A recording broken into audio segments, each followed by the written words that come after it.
Welcome to this trip through one of the most disturbing stories that has ever happened in the Appalachian Mountains. As we go deeper into this dark story that takes place in a place that time has forgotten, with foggy valleys and thick forests, the Appalachian Mountains have always had a strange feel to them. The mountains look like sleeping giants, and the thick plants on them seem to swallow the sunlight before it even hits the ground.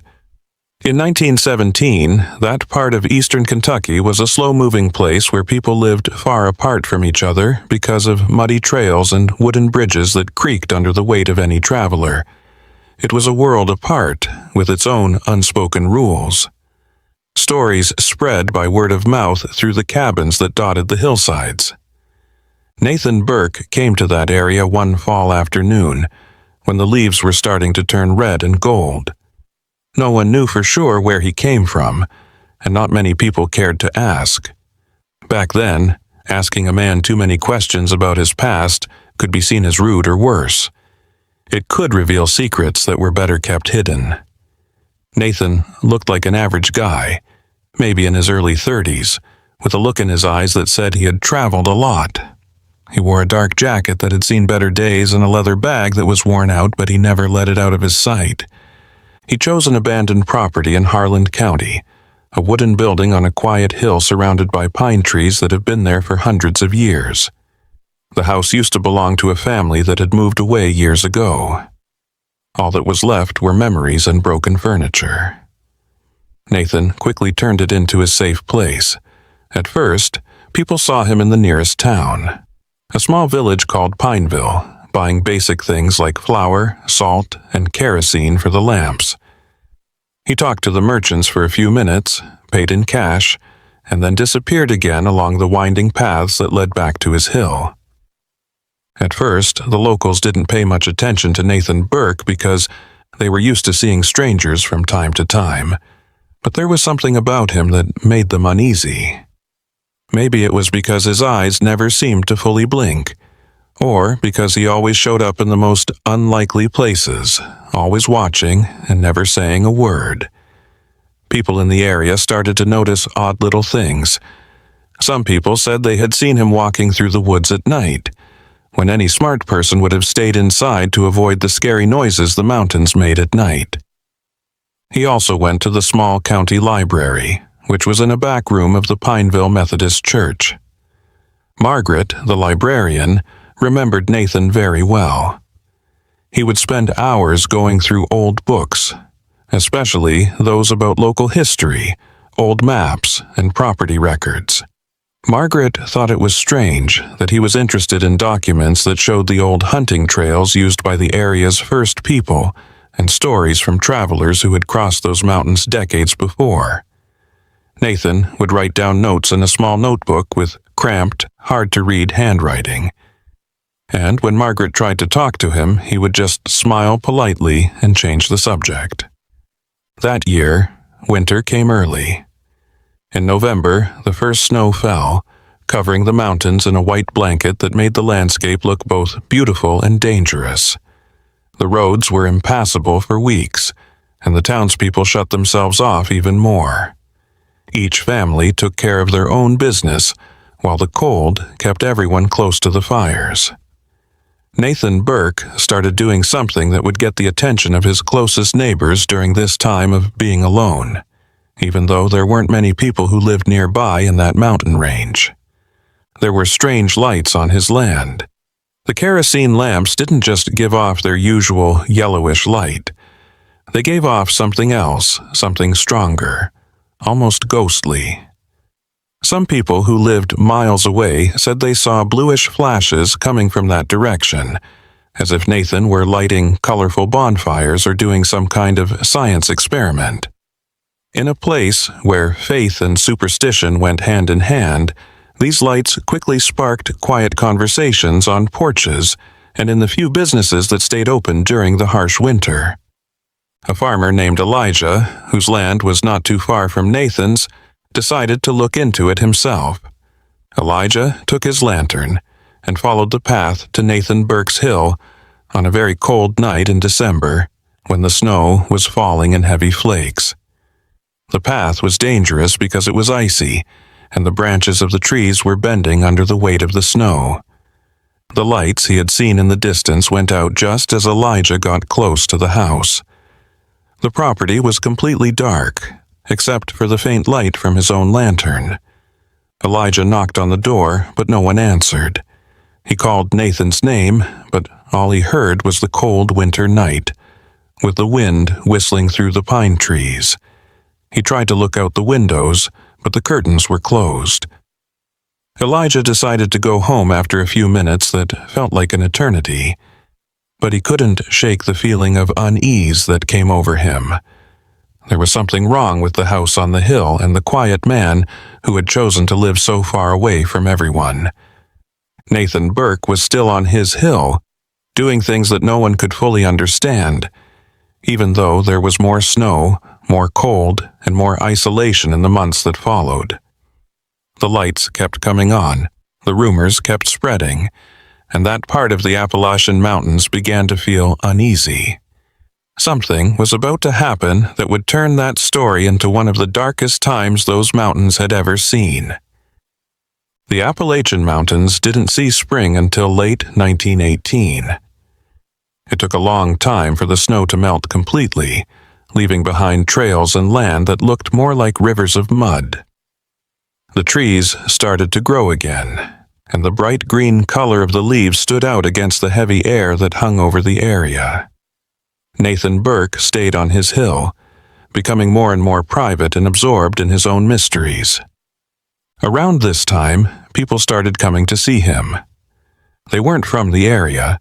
They were people who had come from somewhere else and crossed the mountains with a determination that made people who saw them pass curious.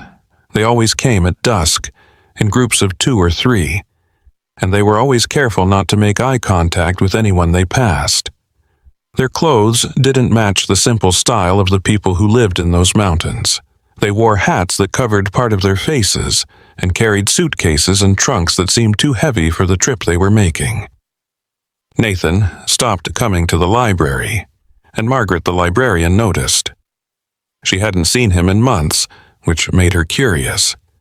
She told the Methodist church pastor, an old man named Samuel, who knew almost everyone in the area, about it in passing. When Nathan Burke's name came up, the Reverend frowned. He also had his own thoughts about this strange man. A few weeks before, the Reverend had seen Nathan sitting in the last pew of the church during a Sunday sermon, watching everything with a creepy intensity. Nathan just disappeared after the service was over, as if he had never been there. Farmer Elijah, who had tried to see Nathan in the winter, started to notice other strange things.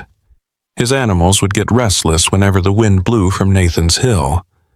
The puppies barked all night long and stared at the shadows of the trees as if they could see something that people couldn't. Elijah tried to calm the animals down, but they stayed angry, with their fur standing on end and their ears perked up in that direction. One afternoon, while fixing a fence on the edge of his property, Elijah saw Nathan walking down the road that led to town. He was walking with steady steps, even though the ground was uneven, and he was carrying the same old leather bag. Elijah waved to Nathan in an attempt to start a conversation, but Nathan only nodded and went on his way. He looked different. His face looked thinner. His eyes looked deeper, as if he hadn't slept well in weeks. But he also had a strange energy about him and a determination that was almost obsessive. People saw Nathan that day buying strange things at the Pineville General Store. Thomas, the shopkeeper, remembered the order very well. Nathan wanted a lot of candles, thick ropes, metal chains, and a set of tools that looked more like they were for building or mining. Thomas asked a few indirect questions to find out what all of it would be used for, but Nathan only said that he was doing some work on the property to make it better. He always paid in cash and left before the sun went down. The next few weeks were full of strange sounds echoing through the mountains. Some people who lived nearby said they heard banging metal coming from Nathan's hill, as if someone had been working on some kind of construction all night. Others talked about voices chanting that sounded like they were whispering together, but it was hard to make out what they were saying because of the distance and the echo from the rocks. The mood in the area started to shift. People didn't want to talk about Nathan Burke out loud, but everyone thought about him and wondered what was going on that lonely hill. Margaret made the choice to do something. She got Reverend Samuel to go with her to see Nathan by telling him she was bringing him food donations and checking to see if he needed help. The Reverend said yes, but not happily. One morning in May, when the sun was finally starting to show its strength after a long winter, they took a wagon and set off down the muddy path. Margaret thought the way to Nathan's house would be easier than it was. The path went up steadily, winding between huge trees and rocks covered in moss. When they finally got to the top of the hill, they could see Nathan Burke's house. There were new boards in some places. Windows that had once been broken were now covered with dark curtains, and wooden stakes were driven into the ground around the property in a pattern that didn't make sense right away. Margaret and the Reverend looked at each other with worry. They stepped off the wagon and walked to the front door. The silence was so thick that their footsteps echoed. The pastor knocked on the door, but no one answered. He knocked again, this time harder, but still nothing. Margaret called out Nathan's name, but her voice was weak against the mountains all around. They waited, but no one answered. They were about to give up when the door slowly opened, making a noise as it did so. Nathan stood in the doorway, making it impossible for them to see inside the house. His face was pale, almost sickly, and his eyes had a feverish glint that made Margaret want to step back right away. Reverend Samuel kept his cool and told them why he was there. They had brought some food and wanted to know if Nathan was okay and if he needed anything. Nathan listened without blinking or showing any emotion. Nathan just said that everything was fine, that he didn't need anything, and that he didn't want to have visitors when the Reverend was done talking. It sounded like he was reading from a script because his voice was so dull. He thanked them for being nice, but he made it clear that he wanted to be alone. Margaret tried to keep going by asking about the lights the neighbors had seen and the strange noises they had heard at night. Nathan just smiled, but it wasn't a real smile. He said that the mountain people had too vivid imaginations. He said he was busy with some personal projects, but there was no reason for anyone to be worried. Nathan then went back inside and closed the door softly, leaving Margaret and the Reverend standing there with the uncomfortable feeling that they had been told to leave. Neither of them talked much on the way back. That empty but intense look on Nathan's face stuck in Margaret's mind. Reverend Samuel looked like he was deep in thought as he held on to the wagon's reins too tightly. When they got to town, they both agreed that Nathan Burke was very sick, but they didn't know what to do about it. The law didn't have much power back then and in that area, so people usually solved their own problems without getting the police involved, who were days away. Rumors about Nathan Burke kept spreading as people saw more and more strange things happening. As spring turned into summer, the feeling that something bad was about to happen grew stronger, like a storm building on the mountain's edge. The Appalachian mountains came to life in the summer. The forests became thick and hard to get through. The air was heavy with heat and humidity, and the valleys were always filled with the sounds of nature, like cicadas and birds. But on the hill where Nathan Burke lived, it was like silence ruled, as if that piece of land was in a different world from the rest of the world. Nathan had more and more visitors at night. The farmer Elijah started to remember how many times he saw people climbing that trail at dusk. There were 3 or 4 different groups some weeks. They were always quiet and always had their strange bags and trunks with them. He told his wife Ruth about it. She was a sensible woman and just shook her head, saying it was none of their business what Nathan did on their land. But even Ruth, who was very smart, couldn't deny that the whole thing was strange. One night in July, things changed for good. Thomas, the owner of the general store, was closing up when he saw one of Nathan's guests rushing down Pineville's main street. The man looked like he was in trouble. He kept looking back as if something invisible was chasing him. He had mud all over his clothes, his hat was missing, and he had a small cut on his cheek. Thomas tried to call out to him to see if he needed help, but the man just mumbled something that Thomas couldn't understand and kept running toward the road that led out of the area. Thomas stood there and watched as the figure faded into the darkening night. Something was going on Nathan Burke Hill that scared the visitor so much that he ran away in a panic. The next day, Thomas told some of his regular customers about what had happened. Like all stories in that small town, this one spread quickly. Everyone who heard it added their own details and interpretations, and before long, there were many different versions of what really happened. Margaret, who was always curious and worried, decided she needed to do something more real. She got a small group of people who lived nearby to meet at the church to talk about Nathan Burke's situation. Reverend Samuel, Elijah, Ruth, Thomas, and 3 or 4 other people who lived nearby and had seen the strange behavior were there. From the start, the meeting was tense. Some people said that Nathan had a right to his privacy and that they weren't doing anything wrong by living their lives as they saw fit. Others said that the people who lived there had a right to know what was going on, especially since so many outsiders were always coming and going. Reverend Samuel tried to stay calm and told everyone that quick decisions rarely turned out well. He said they should go back for another visit, this time with more people, to show Nathan that the community cared and was ready to help if he needed it. Thomas asked a very important question. What if Nathan just didn't want help? Margaret agreed. What if he was involved in something he didn't want to talk about because it wasn't illegal or dangerous? They talked about it late into the night, but they didn't come to a clear decision. They finally decided to wait a few more weeks, watch closely, and only do something more drastic if something clearly dangerous happened. It wasn't a perfect solution for anyone, but it seemed like the best thing to do. Nathan Burke kept working on his secret project on the lonely hill. The bluish lights came back on stronger, lighting up the windows of the house as if a bolt of lightning were trapped inside. The metal sounds got more complicated and made rhythmic patterns that echoed through the mountains. There was also a new smell that sometimes reached nearby properties when the wind blew in the right direction. It wasn't the smell of normal food or fire. It was something chemical and acrid that made your eyes burn if you were around it for too long. Ruth, Elijah's wife, started having bad dreams.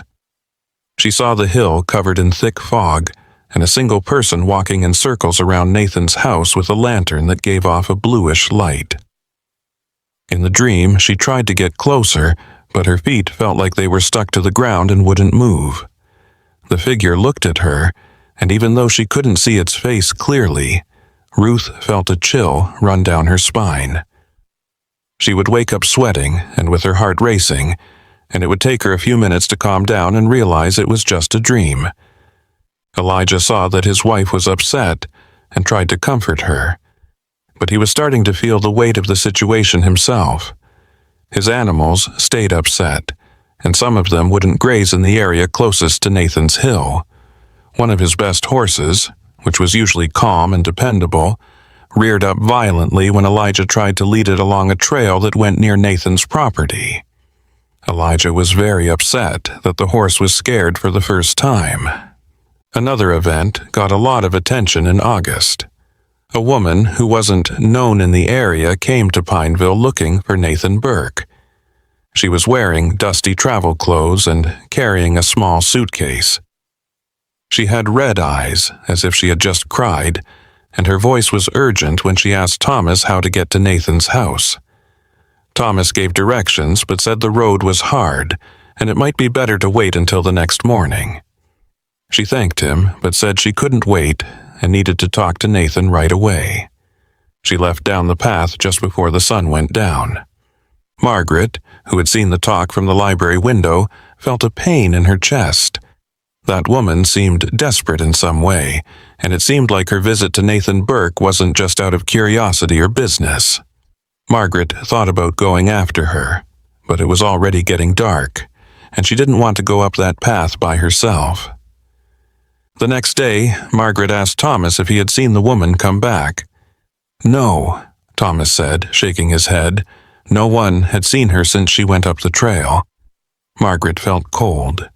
Did the woman decide to stay the night at Nathan's house? Or did something happen that kept her from going back? She thought of all the things that could happen, and each one made her more worried. When Reverend Samuel found out that the woman was missing, he knew it was time to do something. The next morning, he put together a small group to go to Nathan's land. He got Elijah, Thomas, and 2 other men from the area to go with him. Margaret wanted to go too, but the Reverend gently told her it would be better for her to stay and promised to bring news as soon as they got back. Everyone was on edge the night before the planned visit. They all knew they were about to face something they would rather not, but their duty to the community and real concern for the woman's health pushed them on. The stars shone brightly over the Appalachian mountains, not caring about the human dramas that were happening below them. Nathan Burke's house on the far hill stayed lit up all night, like a beacon signaling something that no one could fully understand. A thick fog that looked like a ghostly blanket covered the valleys when dawn broke. As the sun tried to break through the thick layer of mist, Reverend Samuel, Elijah, Thomas, and the other 2 men met at the entrance to the town. Even though it was daytime, they all had lanterns with them because they knew the forest could be dark even in full sunlight. There was a quiet tension between them, the kind that comes before big decisions. The climb up the trail was slow and careful. The rain from the last few days had made the path slippery, and more than once, someone had to lean on the low branches of the trees to keep from falling. It was strange how quiet the forest was. Usually, there would be animal sounds, birdsong, and the sound of small animals moving around in the dry leaves. But that morning, it was too quiet, as if nature itself were holding its breath. Nathan Burke's house appeared through the fog like a ghost when they finally got to the top of the hill. The building looked different in that diffused light. It seemed more threatening, and its dark windows seemed to watch the people who came in like empty eyes. The wooden stakes around the property were easier to see now, and the pattern they made was clearly planned, but no one knew what it was for. Reverend Samuel told everyone to stop for a moment, take a deep breath, and get ready for whatever they might find. They walked up to the door as a group, and their footsteps echoed in the stillness. The sound of the Reverend's firm knock on the wooden door echoed throughout the property. They waited, but nothing happened. He knocked again, this time harder, and said Nathan Burke's name in a clear, strong voice. Nothing yet. Thomas tried to look through one of the side windows, but the curtains were so tightly closed that he couldn't see inside. Elijah walked around the house to look for another way in or any sign of movement. That's when they saw something odd. The back door of the house was open and swaying in the breeze that was blowing across the hill. The minister and the others looked at each other, and a silent message passed between them. Should they go inside? It was a clear violation of private property, but they felt bad for the woman who had climbed up there and never come back. After a short, quiet talk, they decided to only check to see if anyone needed help. As Reverend Samuel opened the door slowly, he called out Nathan's name. Even though it was daytime outside, the inside of the house was dark. The curtains blocked out almost all of the natural light, and there was a strange smell in the air that some neighbors had said they smelled before. The group's eyes slowly got used to the low light, and they saw something they had not expected to see. The main room looked very different now. The few pieces of furniture that were still there were pushed against the walls, leaving an empty space in the middle. There were complex symbols on the floor that looked like they were drawn with chalk or some other white powder. They made concentric circles. There were burned candles set up in certain places around these circles, and the wax that had melted formed uneven puddles on the wooden floor. There were a lot of papers pinned or glued to the walls. They were covered in notes written in small letters, diagrams that didn't make sense right away, and drawings of complicated geometric shapes. Thomas took a step back, obviously not happy with what he was seeing. Elijah mumbled something about witchcraft, but Reverend Samuel shook his head and said it looked more like an obsession than a real mystical practice. He walked up to one of the walls and looked more closely at the papers. Some notes had names of faraway places, coordinates that didn't match anything in the area, and references to old texts that the Reverend didn't know. They carefully looked around the rest of the house. Nathan seemed to sleep in the second room, or at least try to sleep. There was a thin mattress on the floor with wrinkled sheets on top of it. There were unstable towers of books next to it. Elijah picked one up and flipped through the pages. He found more notes in the margins, more diagrams, and more symbols that didn't make sense. Nathan seemed to be trying to figure out an impossible code, always looking for knowledge that was just out of reach. The third room was the scariest of them all. There, Nathan had put together what looked like a temporary lab.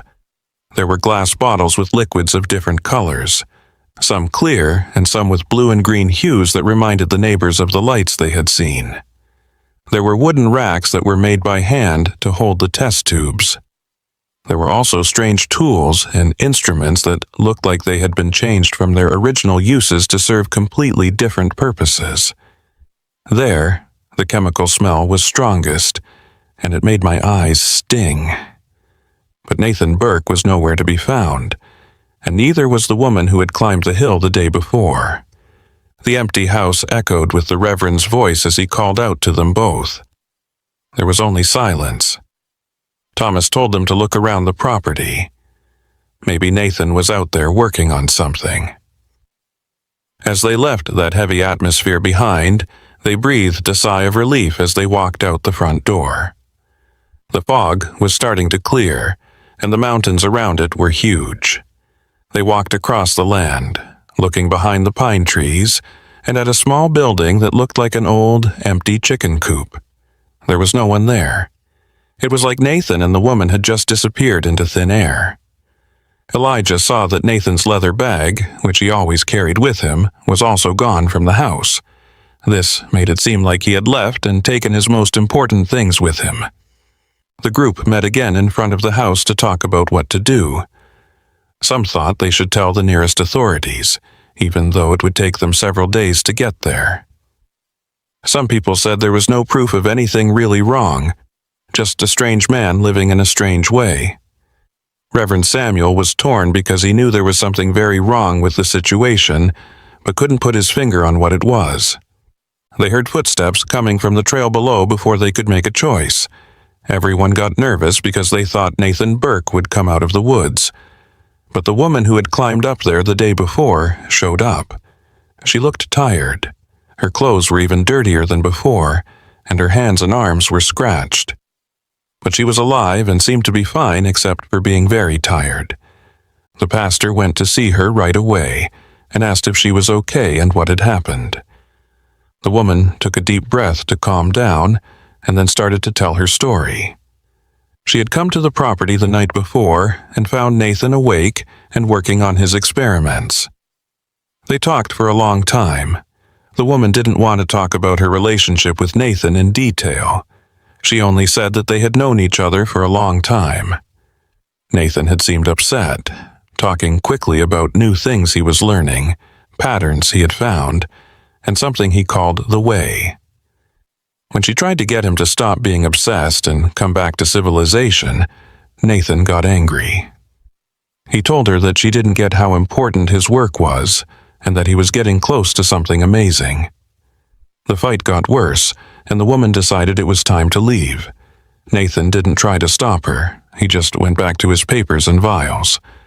She walked down the trail in the dark, tripping a few times, and spent the night in a small clearing halfway to the city because she was too scared to keep going in the dark. She started to climb again in the morning, thinking about trying one last time to talk to Nathan, but on the way she ran into the Reverend's group. Everyone was even more confused after hearing the woman's story. She said Nathan was alive and well, at least until a few hours ago, but she also made it clear that he was lost in some kind of obsession that took over his whole life. The minister asked her if she thought Nathan was a threat to himself or others. The woman thought for a moment before saying she wasn't sure, but that there was something in his eyes, a look that scared her. They decided to go down together, bringing the woman back to the safety of the city. Before they got on the trail, they looked back one last time. Nathan Burke's house stayed there, all alone on the hilltop, keeping its secrets and mysteries safe. Neither of them knew that this would be the last time they would see that place in the same way. The things that were about to happen would change everything in ways they couldn't even imagine. In the weeks after Nathan's house was found to have a disturbing interior, people in Pineville and the surrounding areas became more and more uneasy. The woman who had come to see Nathan left the next day and wouldn't say anything else about how she knew him or what she had seen that night on the hill. She thanked them for their hospitality and got into the first carriage that came through the area, leaving behind more questions than answers. Margaret couldn't stop thinking about what Reverend Samuel had said about the inside of the house. The symbols on the floor, the papers on the walls, and the colorful bottles in the makeshift lab. It all made it look like the man was on a mission that no one else could understand. She spent sleepless nights going through the books in the small library, looking for references that could help her understand what Nathan was trying to do. But there weren't many books in that faraway area. Most of them were about farming, local history, and religious sermons. Nathan Burke did not go home right away. Days turned into weeks, and the property on the hilltop stayed empty and quiet. Some people in the area started to think that he had finally left for good, leaving behind his strange experiments and that scary chapter of his life. Elijah, who was always practical, even said that someone should take over the property because it looked like it was empty. But Reverend Samuel said it was too soon because Nathan had rights to the land and should be given time to come back. Nathan finally showed up again in September 1918.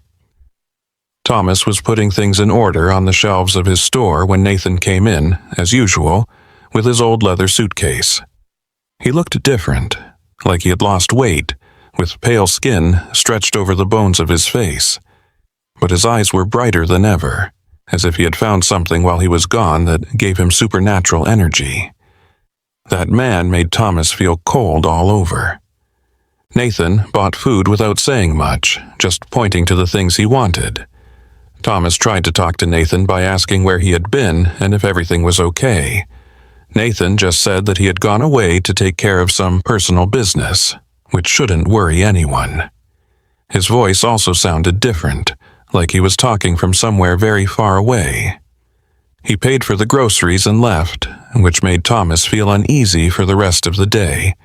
People quickly heard that Nathan was back. Margaret was happy to know he was alive, but she was also worried about what his return would mean. Reverend Samuel thought they needed to talk to Nathan honestly to find some common ground that would ease the community's worries. He went to the property one autumn afternoon when the leaves were starting to change color again, as they do every year. Nathan said hello to him on the porch, but he didn't ask him to come in. The Reverend said that the community was worried because the strange things happening on that property were making the neighbors uneasy. Nathan didn't say anything while the Reverend talked, and when he was done, he just said that he understood the concerns but couldn't stop working because it was too important. He said he would be more careful, stay away from lights at night, and try to do things at times when they wouldn't bother anyone. Reverend Samuel thought this was a fair compromise, but he could tell that there was something unspoken between them. Before he left, he asked Nathan directly, "What were you looking for? What was the point of all those experiments, symbols and notes?" Nathan hesitated, and for a moment it seemed like he might say something important. But then he just smiled sadly and said he was trying to figure out how things that seemed unrelated at first were actually related. He said he thought the world worked in ways that most people didn't see, and that if he could map those patterns, he could predict what would happen and understand the deeper nature of reality. Nathan's answer was vague and almost philosophical, which didn't satisfy the Reverend's curiosity. It was clear that Nathan would not say anything else. The Reverend walked down the hill feeling like he had talked to someone who was slowly losing touch with the world around him. This person had gotten so lost in his own thoughts that he couldn't tell what was real from what was not. The next few months were calm on the surface. Nathan kept his promise to be more private. The night lights got a lot dimmer, but you could still see them for a short time every now and then. Visitors from outside became less common, or maybe they just learned to be more careful not to be seen. Life in Pineville and the nearby farms went on as usual. People took care of their crops and animals and got ready for another harsh winter that was coming. Ruth, Elijah's wife, kept having bad dreams, though. Now they were clearer and had more details. She saw Nathan walking through the woods at night, following paths that weren't there during the day. The blue light from his flashlight led him. In the dreams, she followed him from a distance and saw him stop in certain clearings and draw symbols on the ground with a stick, while mumbling words she couldn't understand. And at the end of the dream, Nathan always looked right at her through the darkness and the distance, as if he knew someone was watching him. While they were at the library, Ruth told Margaret about her dreams. Margaret, who was always curious about anything that had to do with Nathan, asked Ruth for more information about the symbols she saw in her dreams. Ruth did her best to draw them on a piece of paper, but she said it was hard to remember them exactly. Margaret carefully kept the paper and promised herself that she would look into whether those symbols had any known meaning. Elijah, on the other hand, saw small changes in the land around Nathan's property. For no clear reason, trees that used to be healthy started to die. In some places, the grass turned brown and died, making round patterns that looked a little bit like the patterns they had seen on the ground at Nathan's house. The animals still stayed away from that area, so Elijah had to change the grazing routes to keep his cows away from it. That year in November, something unexpected happened. A man, who was well-dressed and clearly from a bigger city, came to Pineville and asked questions about Nathan Burke. He only gave his first name, Julian, and said he was looking for Nathan to talk about things that they both cared about. Thomas, who was always wary of strangers, wanted to know what kind of things these were. Julian smiled politely and said that they were school-related issues that Nathan had dealt with years ago. Julian walked by and asked questions while Margaret was in the library. She thought there was something strange about that man. He asked very specific questions, which showed that he knew things that someone outside the group shouldn't know. How did he know what the symbols meant? How did he find out about the people who came at night? When Margaret politely asked him about it, Julian just said that he had his own sources of information and that it was important for her to talk to Nathan as soon as possible. That same afternoon, Julian went to Nathan's house. No one knows for sure what happened during that meeting, but he was there for a few hours. It was dark by the time he came down, and it was hard to tell what he was thinking. He drove through Pineville without stopping and went straight to the road that led out of the area. Thomas, who was still closing his store, could only see the person's shadow fade into the dark. The next morning, smoke was coming out of Nathan's chimney, which hadn't happened in months. It looked like Julian's visit had sparked something in Nathan, giving him the energy to start doing things again. And sure enough, in the weeks that followed, the lights came back. The metallic sounds echoed through the mountains again, and the mysterious feeling that had briefly faded came back stronger than ever. Winter had come back to the Appalachian mountains, bringing with it snow and very cold weather. But this time, things were different. This time, everyone in the area knew that something was coming. some kind of climax to Nathan Burke's strange story. It felt like everyone was waiting for something to happen that hadn't happened yet but was sure to happen. The mountains seemed to hold their breath as they waited to see what would happen next in that dark story that was playing out on that lonely hill. The winter of 1919 came with a strength that few people had ever seen before. The snow kept falling, turning the Appalachian Mountains into a white maze where trails were hidden under thick ice. People stayed inside their homes and only went out when they had to, and even then they were very careful. It was the kind of winter that made tough men rethink their choices, and families gather around the fire to tell stories to pass the time.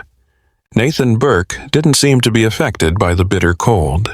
There was always smoke coming from the chimney of his house, and people saw him walking through the deep snow with that leather bag and that faraway look that had become his trademark.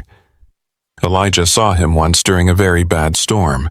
He was a lone figure fighting the wind that howled through the mountains. He seemed to be going along a certain path, marking points in the snow with wooden stakes to make a pattern that only made sense to him. Things started to change more clearly during that harsh winter. Margaret first saw it one clear morning after days of snow when she went to church. The birds that usually look for shelter around buildings in the winter were nowhere to be found. There were no sparrows, crows, or any of the other animals that usually lived there, even on the coldest days. There was no sound at all, except for the crunch of snow under her feet. Reverend Samuel had seen it too. He started talking about signs and omens in his Sunday sermons, and how nature sometimes showed deeper problems. He never said Nathan Burke's name, but everyone in the church knew what he was talking about. People looked at each other in a meaningful way and nodded in agreement. Everyone could feel that something was very, very wrong. Ruth still had her dreams, but they had changed into something even more frightening. She saw Nathan and other people, too. Hooded figures who met on the hill on nights when there was no moon. In their dreams, they made circles around bonfires that burned with colors that couldn't be real. Their voices mixed together in a chant that made the air shake. After these dreams, Ruth would wake up with terrible headaches, and Elijah started to worry a lot about how sick his wife was. Thomas, the merchant, kept track of the things Nathan bought in his head. The amounts had gone up a lot. Nathan was getting more candles than one person could ever need, as well as more rope, more metal chains, and even strange requests for certain chemicals that Thomas had to get from suppliers far away. Nathan told Thomas that the things were for his experiments, as he always did. Another person came to Pineville in February. She was an older woman with a lot of luggage and fancy travel clothes. She stayed at the town's small guest house and spent the first few days quietly asking people questions about Nathan Burke. She was more honest about what she wanted than Julian was. She told Margaret that she was a researcher who was interested in strange things and people who spent their whole lives looking for unusual knowledge.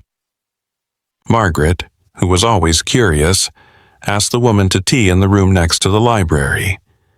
The woman introduced herself as Helena in a room full of dusty books and the warm glow of a small wood-burning stove. She said that she had heard of Nathan through a network of people who were interested in the same things and lived all over the country. Nathan had apparently written letters to some of these people, talking about what he had found and what he thought. Margaret saw some of these letters that Nathan had written in his usual tight handwriting. The texts were hard to read because they were full of hard-to-understand references and complicated diagrams. Nathan wrote about convergences, which are places on Earth where energies come together and the line between different levels of reality gets thinner. He thought he had found one of these points in the Appalachian Mountains and was working on a map of its features. Margaret read the letters with both interest and worry. Nathan's theories were clearly taking over his life, but it was also clear that he wasn't completely out of touch with reality. There was a reason for his strange behavior, an internal logic that was strange but always followed.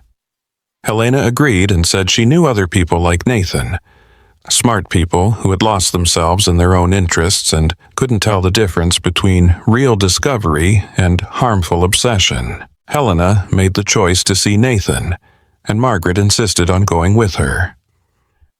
The two women had to climb a steep, snowy trail one March morning when the sun was finally starting to show signs that winter would soon give way to spring. The trip was long and tiring, and Margaret thought about her choice to go more than once.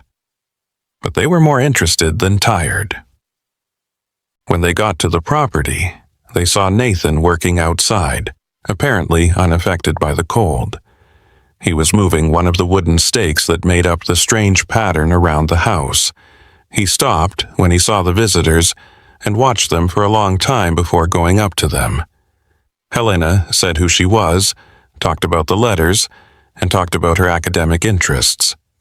Nathan looked genuinely surprised, even moved, that someone had taken his ideas seriously. He let them in, and for the first time, Margaret could see the inside of the house with her own eyes instead of just hearing about it from the Reverend. It was just like it said it would be, and maybe even more impressive in real life. The papers had grown, and now they covered every inch of space. The symbols on the floor had been redrawn with more care, making the patterns even more complicated. The temporary lab had grown and now took up 2 whole rooms. Nathan spent the next few hours explaining his ideas to Helena, who really listened, asked good questions, and wrote down what she saw in a small notebook. Margaret stayed quiet and watched the two of them talk to each other. There was a bond between people who loved ideas that most people would think were crazy. Nathan looked more alive than Margaret had ever seen him. His eyes sparkled as he talked about convergences, patterns, and the new possibilities that came up when people understood how reality really worked. But even in that moment when they seemed to be connected, Margaret couldn't shake the feeling that something was wrong. There was something very wrong with that place, those symbols, and that whole obsession. It felt like being near something that shouldn't be there, something that broke an unwritten rule about how the world should work. She wondered if Nathan knew this, if he knew that he had crossed an invisible line in his search. Helena went to Pineville for 3 days and saw Nathan every day. On the 3rd day, she came down the hill looking worried. She found Margaret in the library and asked her to talk in private. Helena said there that she was very worried about Nathan. She had seen people get obsessed with things like this before, and they rarely ended well. Nathan was at a point of no return, where the line between determination and self-destruction became blurry. The next day, Helena left. She promised Margaret that she would stay in touch and asked her to keep an eye on Nathan whenever she could. Margaret agreed, but she didn't know what she could do if things got really bad. She was just a librarian in a small, faraway town. She didn't have the power or resources to get involved in the life of a man who wasn't doing anything illegal. Winter finally started to fade away, and the snow slowly melted, revealing a landscape that had changed. Something was about to happen on the hill where Nathan Burke was still doing his secret work that would change that place and those people forever. The things that would happen next would turn a strange story into a dark legend that people would tell for years. In the spring of 1919, Pineville seemed to be in a sad mood, but there was a rebirth that seemed almost ironic. Flowers started to bloom, streams started to flow again with meltwater, and birds finally came back. They were careful not to go near Nathan Burke's property, though. It was like an invisible line had been drawn there, and the animals knew they shouldn't cross it. After Helena left, Nathan became even more withdrawn. There were no more visits to Pineville. Nathan had bought food for Thomas weeks ago, so he must have been running out of it. Elijah sometimes saw smoke coming from the chimney, which meant that he was still there, alive, and doing his strange experiments. But the silence coming from that hill was so thick that it felt like a storm that wouldn't break. Helena, who was now back in her hometown, a remote area in the Midwestern Plains, wrote to Margaret often. Helena wrote letters to Nathan to show that she was still worried about him. She said that she had tried to write to him, but never got a response. Helena also said that she had talked to other researchers about Nathan's theories and that most of them agreed that he was chasing something that didn't exist. An illusion made by his own brilliant but unstable mind. Ruth had the worst dream in April. This time, she saw the whole hill covered in a glowing mist, the same bluish color that so many people had said they saw in Nathan's windows. The earth began to shake gently in the dream, and the symbols Nathan had drawn on the floor of his house seemed to glow with their own light.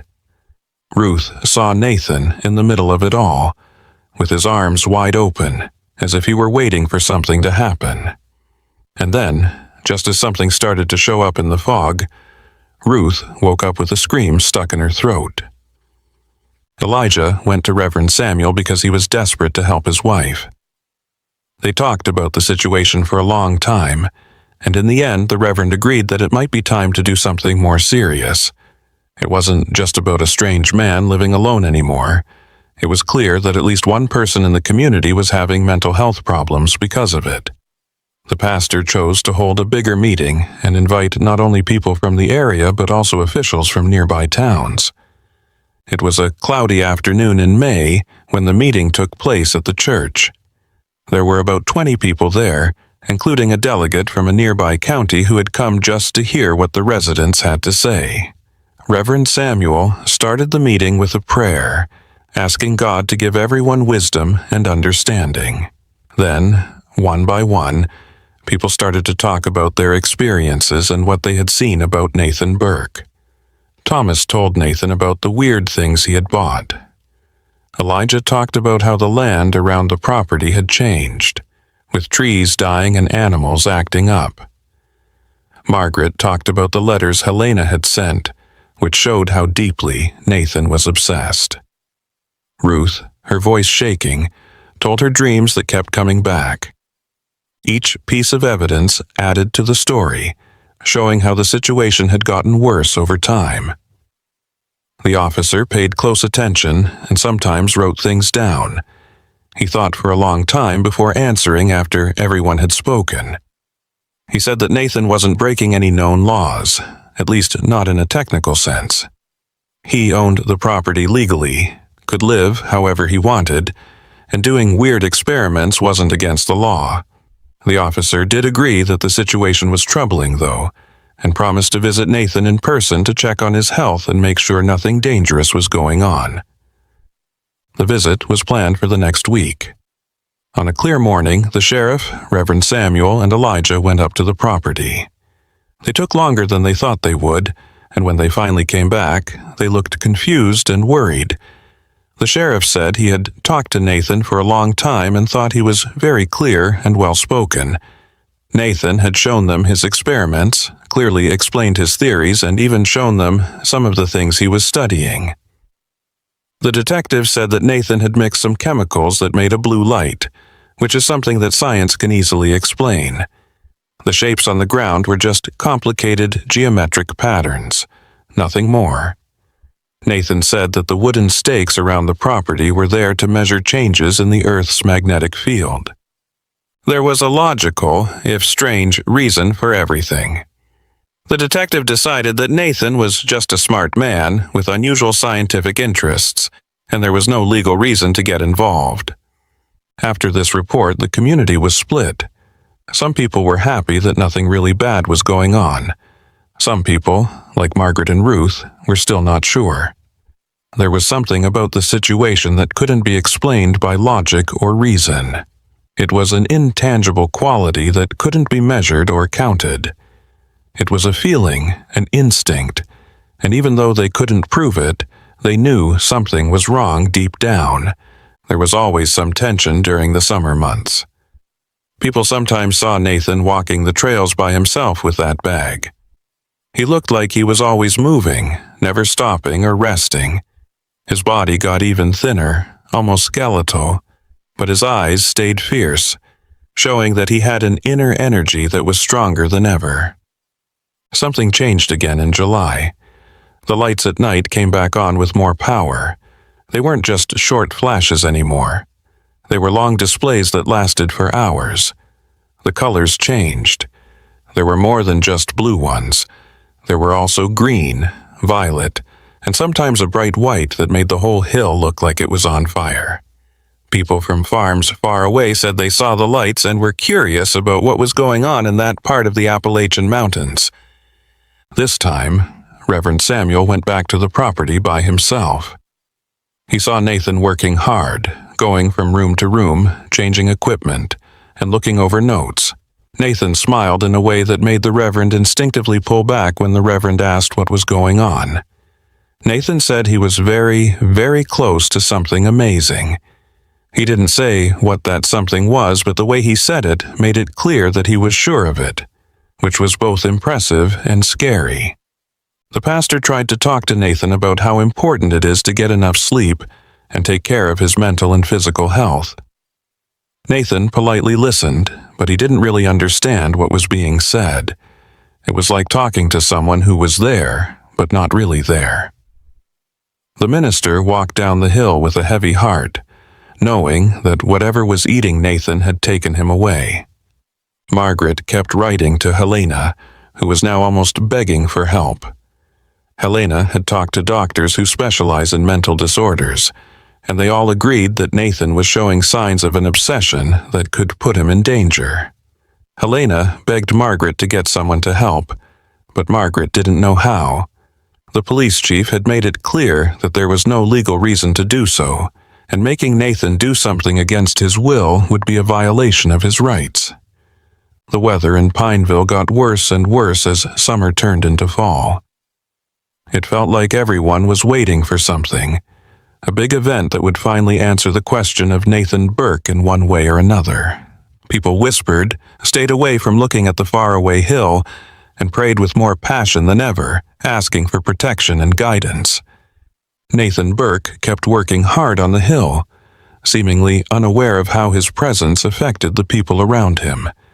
He was getting closer to some kind of end, a goal that only he could see.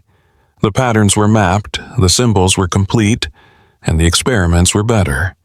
The only thing missing was the right moment, the final convergence he had been getting ready for years. That moment was coming quickly, like the changing of the seasons. When September came, the air felt different. The nights got colder, the leaves changed color like they do every year, and the sunlight that came through the trees in the Appalachian Mountains had a special quality.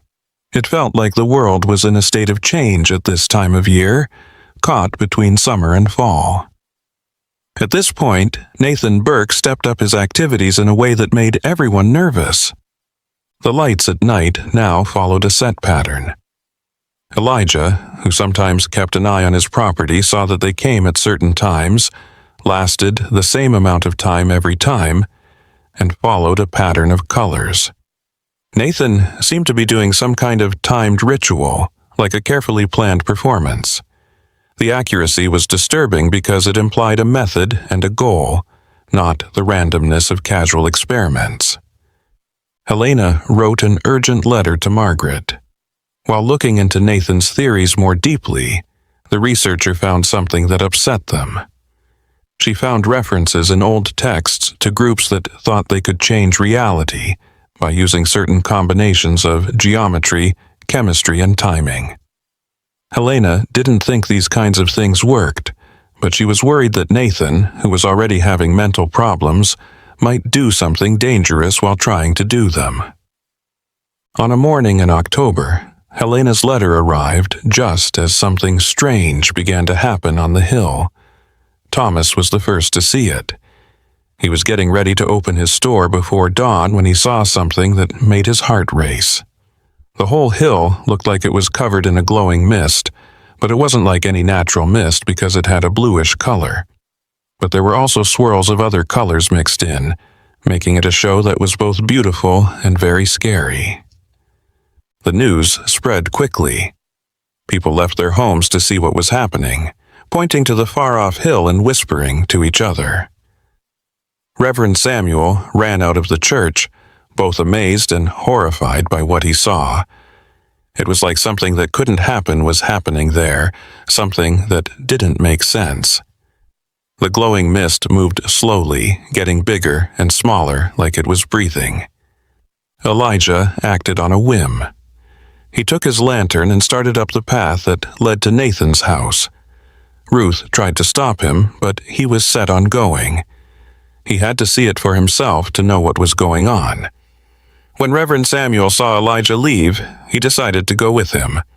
Thomas and 2 other men from the town joined them, making a small group that climbed the trail as the sun began to rise. It was weird to climb. The air seemed to get thicker as they got closer to the hill, as if they were pushing against something they couldn't see. There was also a sound that was low and constant, almost too low for people to hear. It was like a buzzing sound coming from all sides at once, which made their bones shake a little. The people in the group looked at each other nervously, but they kept climbing. When they got to the top, they saw Nathan in the middle of the yard, surrounded by the wooden stakes he had carefully set up. He stood still with his arms out to the sides, looking up at the sky that was starting to get brighter. It was hard to tell for sure, but the glowing mist seemed to come from him or from the devices he had carefully placed around the property. His lips moved all the time, whispering words that the group couldn't hear. Reverend Samuel called Nathan's name, but Nathan didn't answer. Nathan seemed to be in a trance, totally focused on what he was doing. Elijah stepped forward, ready to get close, but Thomas held him back by the arm. There was something about the whole scene that screamed danger, an unexplainable quality that told me not to get involved. They stood there, not knowing what to do. The glowing fog started to get thicker. The colors moved around faster, making patterns that hurt your eyes when you looked at them straight on. The buzzing got louder and louder until it hurt. And then, in a moment that felt like time stopped, everything came to a head. The group had to cover their eyes because the light was so bright.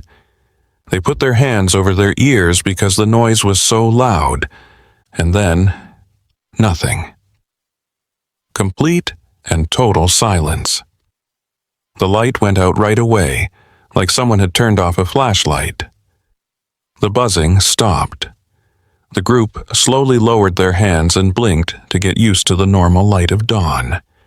Nathan was on his knees on the ground, breathing heavily and shaking from the effort of what he had just done. The first person to get better was Reverend Samuel. He ran over to Nathan and knelt down next to him to see if he was hurt. At first, Nathan's eyes didn't seem to know who he was. Then, slowly, a smile of total victory and satisfaction broke out on his lips.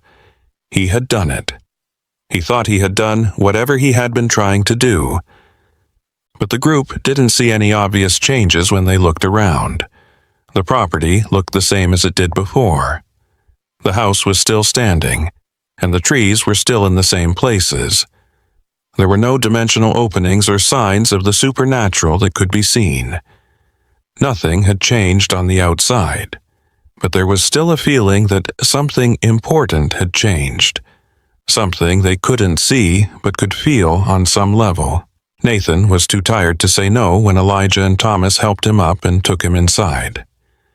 They put him on the thin mattress, covered him with a blanket, and Nathan fell asleep right away. While the others looked around the property to figure out what had happened, Reverend Samuel stayed with him. They discovered the gadgets Nathan had made. They were complicated machines made of metal, glass, and wire that were linked together in ways that didn't make sense right away. There were also empty bottles of the chemicals he had been using and piles of notes that explained every step of what he called the convergence. Reading those notes was like trying to figure out what someone was thinking in a world where the normal rules of reality didn't apply. Thomas told them to take everything apart and destroy the devices so Nathan couldn't do it again. Elijah, on the other hand, said that they had no right to destroy someone else's property, no matter how upsetting it was. Reverend Samuel, who was still watching Nathan sleep, agreed that they should wait until Nathan woke up and told them what he had done. They waited for a long time. The sun rose high in the sky, and the morning turned into afternoon. Nathan kept sleeping soundly, sometimes mumbling words that didn't make sense and moving around as if he were having very vivid dreams. In the town below, on the other hand, Margaret was desperate for news. Ruth prayed all the time, and the other people who lived there wondered what had happened on the hill. It was already mid-afternoon when Nathan finally woke up. He looked around, confused, and saw a group of men watching him with a mix of concern and distrust. Reverend Samuel gave Nathan water, which he gratefully drank in big gulps. Nathan then started to talk in a hoarse but strong voice. What he said in the next few hours would upset everyone deeply. It wasn't scary in and of itself, but it showed how deeply he believed in something that none of them could understand. Nathan said that he had drawn what he called convergence lines, which were patterns of energy that ran through the earth according to his theories. These lines lined up perfectly at certain times and places, giving people a chance to see layers of reality that are usually hidden. He thought he had done just that this morning, opening up a brief window to something beyond what most people can see. The group listened in silence, not because they believed him, but because they could tell how honest Nathan was. He believed every word of it with all of his heart. He thought it was advanced science that people weren't ready to accept yet, not madness or obsession, and nothing they said would change his mind. There was an eerie quiet in the days after the event on the hill. Nathan stayed on his land, but something inside him had changed. The fierce intensity that had been in his eyes for so long had faded, leaving behind a calm that was almost peaceful. He felt like he had reached the end of a long and tiring journey, and was now just floating in the void that came after. A few days later, Margaret went to see him and brought him food and a basket of supplies that the community had collected. She saw him sitting on the porch with a blank look on his face, staring off into the distance at the mountains. When she got closer, Nathan smiled softly, and it was a real smile that she had never seen before. He thanked her for the food and asked her to sit down. They talked for hours. Nathan talked about his life before he came to the Appalachian Mountains, the places he had been, and the people he had met. He looked like a person for the first time, not just a mysterious person who was obsessed. Margaret saw that he didn't want to talk about his experiments, or the morning when the hill lit up with colors that couldn't be real. It was like that chapter was over, and he didn't want to open the book again. Ruth's bad dreams stopped.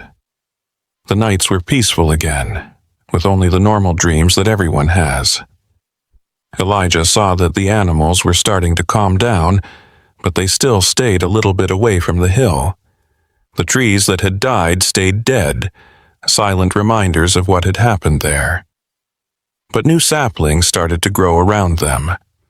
Reverend Samuel still visited Nathan often, but now he was a pastor taking care of a troubled member of his congregation instead of a worried investigator. They talked about philosophy, theology, and what it means to be human. Nathan said that maybe he had gotten lost in his own thoughts, and that the line between dedication and obsession was thinner than he had thought. But he never completely gave up on his ideas. He just learned how to put them in context. In November, Helena wrote Margaret one last letter. She had made the decision to stop studying people like Nathan because she knew it was dangerous to study other people's obsessions without getting too involved in them. The letter ended with a thought about how we all want something more than the ordinary, but maybe true wisdom is knowing when to stop looking. Winter had come back to the Appalachian Mountains, bringing with it a sense of normalcy. Nathan started to come to town more often, buying supplies from Thomas and saying hello to the people who lived there. People still saw him as an outsider, but the threat he posed was no longer there. He was just a man who had tried to do something that was impossible, and now had to deal with the results of his actions. Nathan came to church for Sunday service in December, when there was a really bad snowstorm. It was the first time anyone had seen him there since that long-ago day when he first arrived. He sat in the last pew and listened to Reverend Samuel's sermon about forgiveness and starting over. After the service, he stayed to help clear the snow from the entrance. It was a simple act that meant a lot. Margaret, who was watching everything from a distance, thought that maybe this was the real end of Nathan Burke's story. Not a dramatic ending with shocking revelations, but just a man learning to live again in the normal world, carrying the weight of his journey, but no longer being crushed by it. There was a sad feeling to it, but also a sense of peace. The things Nathan had built stayed on his land and slowly rusted over time. As he cleaned and rearranged the space, the symbols on the floor of his house slowly disappeared. The old wood was revealed when the piles of papers on the walls were taken down. It was like he was methodically taking apart the world he had built and bringing it back to what it was like before he got there. As 1919 came to an end, the Appalachian Mountains went back to their normal rhythm, not caring about the human dramas that were happening in their shadow. People would talk about Nathan Burke's story from time to time, and it would become a strange memory that would fade over time and become a legend. But for those who lived through it, it would always be clear, a reminder that looking for something more can take us to dark places, and that coming back takes more courage than leaving in the first place. The Appalachian Mountains didn't care about the human stories that were happening on their slopes. They went on as they always had. Nathan Burke stayed on his hill, becoming as much a part of the landscape as the old pine trees and rocks covered in moss. He got older quietly. His hair turned gray, and the intense look that had once defined him slowly gave way to a sad calmness. The people in the area got used to him being there. The kids who grew up hearing rumors about the weird man on the hill grew up to be adults who saw Nathan as just a strange neighbor who had made a different choice in life. Margaret was still his closest link to the town. She would visit him from time to bring him books from the library and talk about things that had nothing to do with convergences or mystical patterns. Nobody knew for sure when Nathan left. It was in the spring, years after that October, when the hill lit up in colors that couldn't be real. For several days in a row, Elijah saw that there was no smoke coming from the chimney. Reverend Samuel went up to look and saw that the house was empty, clean and neat. Nathan's few things were gone, like the old leather suitcase he always carried. He seemed to have just made the decision to move on, ending that part of his life in the same quiet way he had lived the last few years there. The property was left empty again.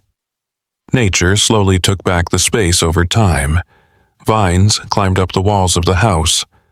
The roof started to sag in some places, and the wooden stakes that used to make strange patterns rotted and fell down. People who walked by sometimes felt something, like a ghost of everything that had happened there, but it was more like nostalgia than fear. Margaret, who was now old, sometimes thought about Nathan and what he meant to her. She kept Helena's letters in a special box, which reminded her of a time when the impossible seemed possible. When kids came to the library to ask about the area's old stories, she would sometimes talk about the man who lived on the hill and tried to figure out things that most people couldn't. But she always told the story in a way that made it clear it was a story about obsession and searching, not about real events. Before she died, Ruth told Margaret that she still sometimes dreamed of that hill, covered in bright mist. But now the dreams didn't bother her anymore. They just made her sad, like memories of something that might not have really happened the way she remembered it. The human mind has a strange ability to turn real-life events into something like fiction, especially after a while.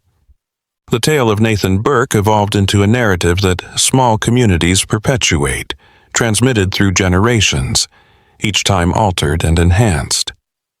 Some people said he had found secrets from long ago. Some people thought he had just gone crazy because he was so lonely. The truth, as always, was probably somewhere in the middle. In a place where people learn to live with their limits. The Appalachian Mountains are still there, standing still and protecting countless stories in their valleys and folds. The hill where Nathan Burke spent years of his life is still there, but the forest has completely taken it back, and there is no sign of what happened there. It's just another place out of thousands, special only to those who know what happened there. And maybe that's how it should be. There are some searches that don't have clear answers. Some mysteries are still unsolved, not because there isn't enough evidence, but because the question itself is too complex to be answered easily. Nathan Burke looked for something more than what was normal, and whatever he found or didn't find, he took with him when he left that hill for the last time. It reminds us that mountains aren't just made of trees and rocks. They also have the marks of people who have walked through them, looking for something that may have never existed.